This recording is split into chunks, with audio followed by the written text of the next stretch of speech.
Semangat pagi, Bapak dan Ibu yang terkasih dalam Tuhan. Kita akan memuji dan merenungkan kebenaran firman Tuhan, tapi sebelumnya kita akan bersama-sama berdoa. Bapa di surga, terima kasih Engkau baik. Kembali kami pada saat ini boleh memuji dan membesarkan nama-Mu serta merenungkan kebenaran firman-Mu. Ini hanya karena kasih setia dan kemurahan Allah dalam hidup kami. Ajari kami untuk terus memuliakan dan membesarkan nama-Mu serta memiliki hubungan yang indah dengan Tuhan. Layakkan kami semuanya Tuhan. Terima kasih. Dalam nama Tuhan Yesus Kristus kami berdoa dan kami siap memuji dan merenungkan kebenaran firman. Haleluya. Amin. Terima kasih Tuhan buat anugerah-Mu yang dahsyat buat kami. Kami ingin meninggikan nama-Mu dan memuliakan nama-Mu. Haleluya Yesus.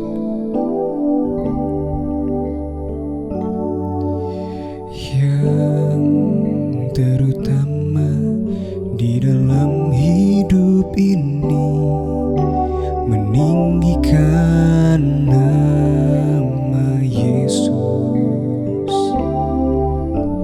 Yang terutama di dalam hidup ini, memuliakan namanya. Haleluya, haleluya. Saya mau cinta Yesus. Haleluya, oh haleluya. Saya mau cinta Yesus.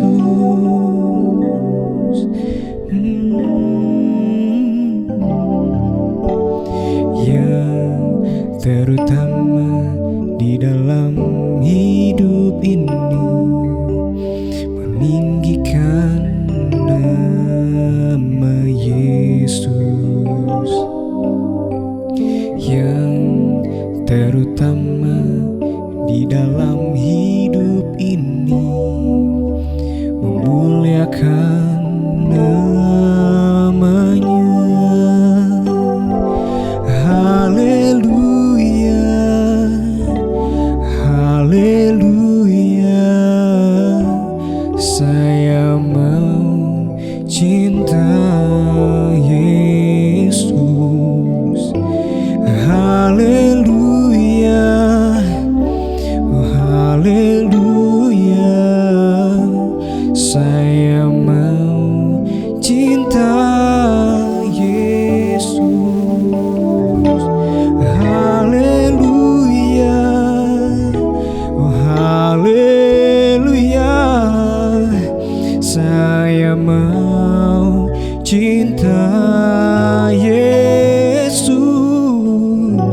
Haleluya, haleluya.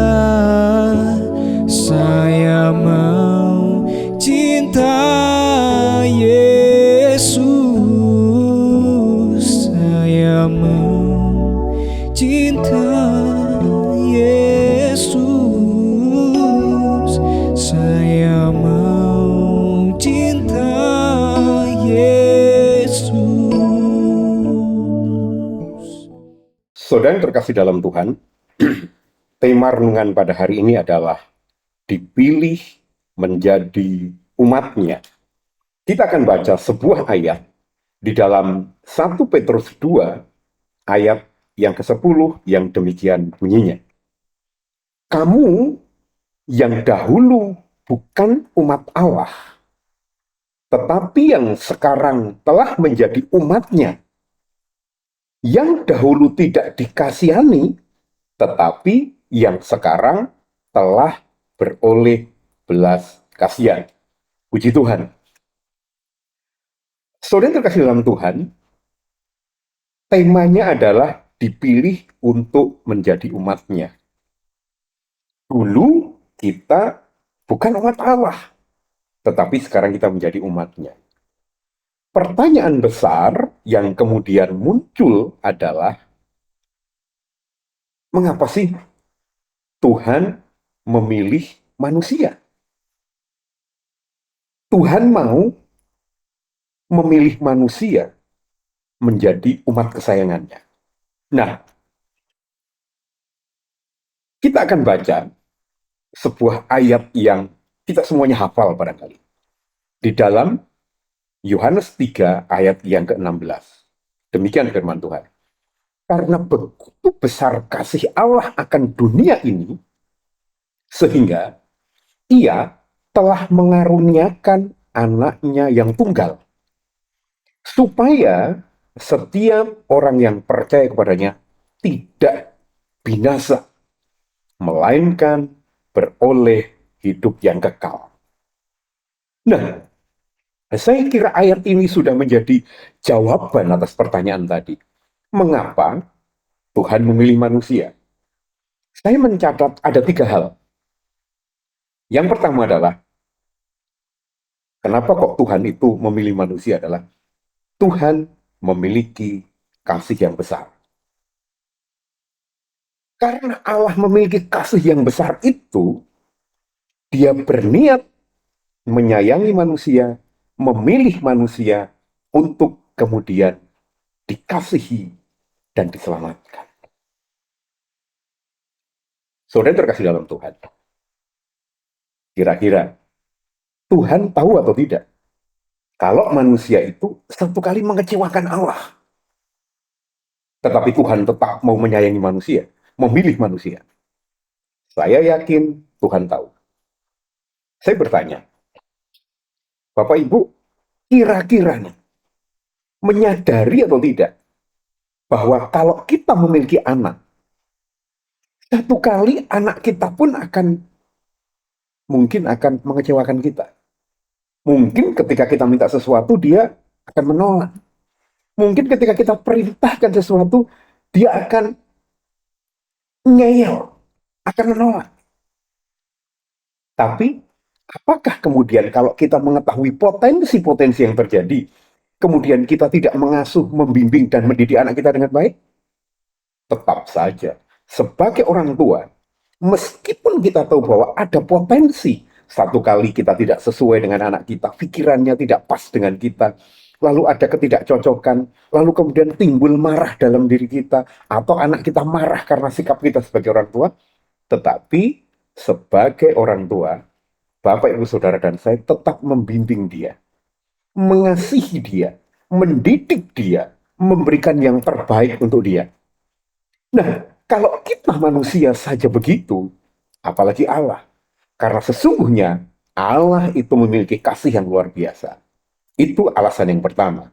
Alasan yang kedua, mengapa Allah memilih kita menjadi umatnya. Yang kedua adalah, Tuhan kita itu tahu bahwa manusia, Bapak, Ibu, Saudara, dan saya, adalah pribadi yang lemah. Terbuat dari tanah liat doang. Yang tidak ada harganya. Tetapi kita dimuliakan ketika kita percaya. Nah, di dalam Matius pasal yang ke-11 ayat yang ke-28, dikatakan ini, marilah kepadaku semua yang letih lesu dan berbeban berat. Aku akan memberikan kelegaan kepadamu. Tuhan kita tahu persis bahwa Bapak, Ibu, Saudara, dan saya itu nggak punya kekuatan. Kita ini lemah. Maka dia menawarkan yang lemah, yang letih lesu, datang kepadaku. Aku akan memberikan kelegaan kepadamu. Kalau Bapak, Ibu, Saudara, dan saya membentuk sesuatu, membangun sesuatu, lalu bangunan ini, bentukan ini, memiliki kelemahan, memiliki sesuatu yang diperhatikan, pasti kita akan care, bukan? Kita akan mengerti, oh kelemahan dari produk yang saya buat ada di sini. Maka sebagai pemilik, dia akan care untuk memedulikan ini. Nah, apalagi Tuhan. Tuhan memang tidak pernah membuat produk gagal. Semua ciptaannya pasti oke. Tetapi manusia adalah pribadi yang penuh dengan kelemahan karena dia seringkali dikuasai oleh nafsu dan keinginan dagingnya. Sekalipun demikian, karena Tuhan sayang, karena Tuhan tahu kelemahan kita, kekurangan kita sebagai manusia, dia bilang loh, mari kepadaku, ayo sini. Yang letih lesu, yang berbeban berat, ayo. Aku akan memberikan kelegaan kepadamu. Itulah Allah yang saudara dan saya sembah. Hebat bukan? Alasan yang ketiga, mengapa Tuhan memilih manusia? Rupanya Tuhan mau Bapak, Ibu, Saudara, dan saya sebagai manusia itu bisa bahagia. Di dalam ayat yang kita baca tadi, ya, Tuhan mau supaya manusia itu bukan memiliki hidup yang penuh dengan penderitaan di neraka, tetapi memiliki kehidupan yang kekal dengan bahagia. Itu maunya Tuhan. Maka Tuhan mengatakan bahwa kita ini memiliki masa depan yang penuh dengan harapan ketika bersama dengan Dia. Di dalam Pengkhotbah ayat 8, pasal 8 ayat yang 15 dikatakan, oleh sebab itu aku memuji kesukaan, karena tak ada kebahagiaan lain bagi manusia di bawah matahari kecuali makan dan minum dan bersukaria. Manusia itu hobinya senang-senang. Makanya beberapa yang lalu itu cukup gencar kalimat yang mengatakan muda bahagia, mati masuk surga. Artinya apa?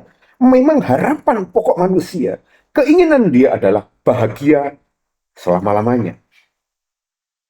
Nah, karena Allah tahu sebagai pencipta, pembentuk saudara dan saya, dia tahu apa yang diingini manusia, ciptaannya ini. Pinginnya bahagia. Maka Allah memilih Bapak, Ibu, Saudara, dan saya untuk bahagia. Bukan hanya kelak di surga, tetapi sejak di dalam dunia. Di surga nanti, bagi yang percaya, janjinya ya dan amin. Keselamatan kekal, surga mulia, tempat yang sangat indah. Di dalam dunia, memang masalah itu banyak. Memang persoalan itu luar biasa. Tetapi ketika bersama dengan Allah, saudara dan saya akan melakukan perkara yang besar.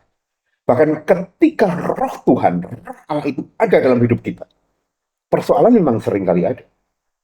Tetapi Tuhan memberikan damai dan sejahtera yang tidak pernah diberikan oleh dunia. Itu janjinya buat saudara dan saya. Bapak Ibu sekalian, Allah sudah memilih Bapak Ibu Saudara dan saya. Dasarnya, karena Dia mengasihi kita.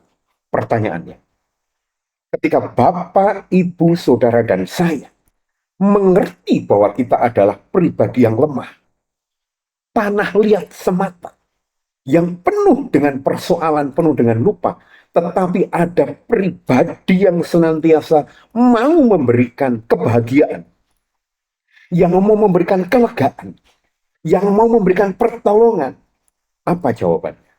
Apa jawaban Bapak, Ibu, Saudara, dan saya atas panggilan, atas keputusan Tuhan untuk memilih kita? Ada di kita masing-masing. Mau tetap percaya, tinggal di dalam Tuhan, setia, melakukan apa yang Tuhan maui, hingga ujungnya kita mendapatkan apa yang kita maui semuanya, yang kita harapkan, yaitu apa? Bahagia, sampai dengan kekal, bukan selama-lamanya lagi, kekal, atau hidup dalam penderitaan. Makanya Allah mengatakan, hari ini kuperhadapkan berkat dan kutuk, kematian dan kehidupan. Pilihlah berkat, pilihlah kehidupan. Saudara dan saya mendapatkan anugerah karunia, dipilih oleh Tuhan, disayangi untuk ditempatkan di sebuah tempat. Kemuliaan bersama dengan Dia. Mau? Kalau mau, tetap setia. Kita berdoa. Bapa di surga, terima kasih Engkau memilih kami bukan karena keistimewaan kami, bukan karena kekuatan kami, tapi karena belas kasihan Allah kepada kami. Untuk kami mendapatkan kehidupan yang kekal, untuk kami bahagia bahkan selama kami di dunia meski banyak persoalan. Ajari untuk kami menghargai panggilan dan pilihan Allah buat kami, Dengan kami berlaku setia dan mentaati apa yang Tuhan mau. Mampukan kami, layakkan kami, pimpin dan penuhkan kami dengan Roh-Mu yang kudus. Bahkan sehingga dimanapun kami berada, nama Tuhan kami permuliakan. Dalam kehidupan kami sehari-hari, di kantor, di sekolah, di tempat-tempat di mana kami bersosialisasi. Ajari untuk kami boleh memuliakan dan besarkan nama-Mu. Terima kasih Tuhan. Dalam nama Tuhan Yesus Kristus kami berdoa. Haleluya. Amin. Semangat pagi, semangat berkarya. Salam sukses. Tuhan Yesus memberkati. Di dalam